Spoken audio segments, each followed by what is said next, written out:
What's up, everybody? It's your boy back again. Another Monday. Of course, I gotta ask, how was your weekend? Did you do anything great? Did you do anything exciting? Did you also steal $30 million from a bank in Los Angeles? No? Well, guess you didn't have as good as a weekend as I did. And of course, you know, I haven't spoken to my boy Mike Tyson in a while. He's just been sitting in the background. You got anything you want to say, Mike Tyson?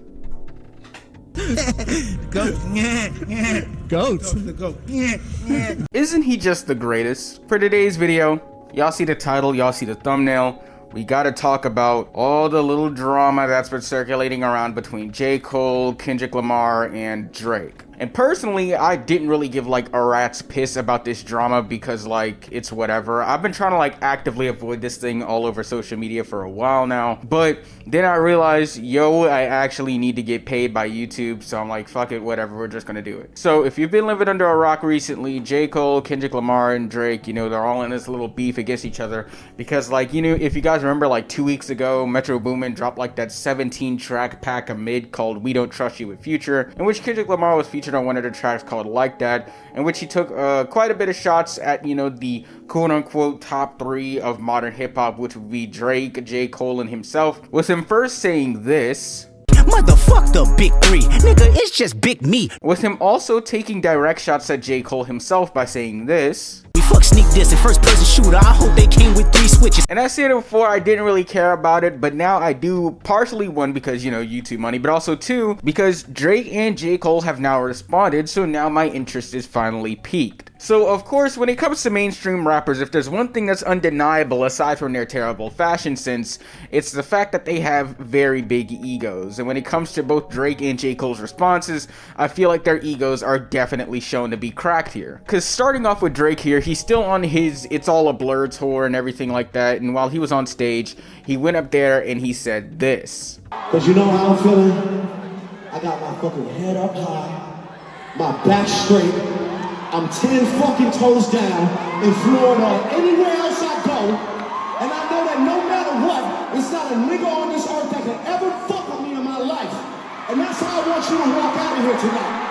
Which I feel like is the most Drake thing ever, to like just straight up jerk himself off on stage like that. I mean, only Drake would do some corny ass shit like that. But aside from that, I think the response that piqued most people's interest, including mine, was the J. Cole response, in which he dropped a surprise 12-track project called Might Delete Later, in which the final track called 7 Minute Drill is basically just like a straight up diss towards Kendrick Lamar. Or would you even call it a diss? I put very strong quotations on diss because it was a little bit of glazing, a little bit of wanna trying to be dissing, but in reality he's just being corny as hell. But in this song there are 2 bars in here that definitely caught my attention and absolutely floored me, with the first one being this: Still doing shows, but fell off like the Simpsons. Which I feel is absolutely insane for J. Cole of all people to say, because when you look at the first week sales of both Kendrick Lamar and J. Cole, when J. Cole dropped The Offseason and when Kendrick Lamar dropped Mr. Morale and the Big Steppers, Mr. Morale beat out J. Cole's first week sales by 6K. And yeah, sure,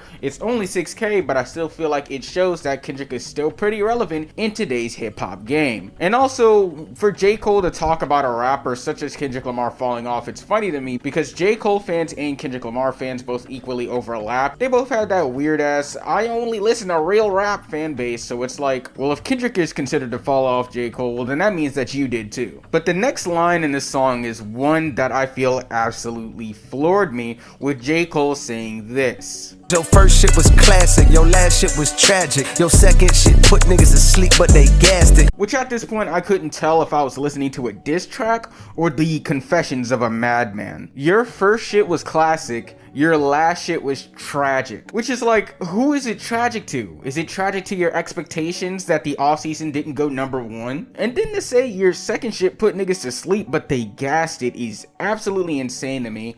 Most people assumed here he's talking about To Pimp a Butterfly, but he could also be talking about Good Kid Mad City here, because that was technically his second album he dropped after Section 80. And even regardless of whichever album he's talking about, I feel like to say that put people to sleep when you're J. Cole of all people, I mean, both of these albums greatly trump J. Cole's entire discography by like 1,000 miles. These albums are two of the most highly respected and highly coveted albums in modern hip-hop, and with one of them being considered one of the greatest albums in hip-hop history. And when you look at J. Cole's discography, the most notable album he has is 2014 Forest Hills Drive, which when you look back at that album, that still even wasn't like a 10 out of 10 or anything like that. That still wasn't even like, when you compare that album to Kendrick Lamar's albums, 2014 Forest Hills Drive would be the worst in Kendrick's discography. So to say anything puts people to sleep is absolutely insane from J. Cole.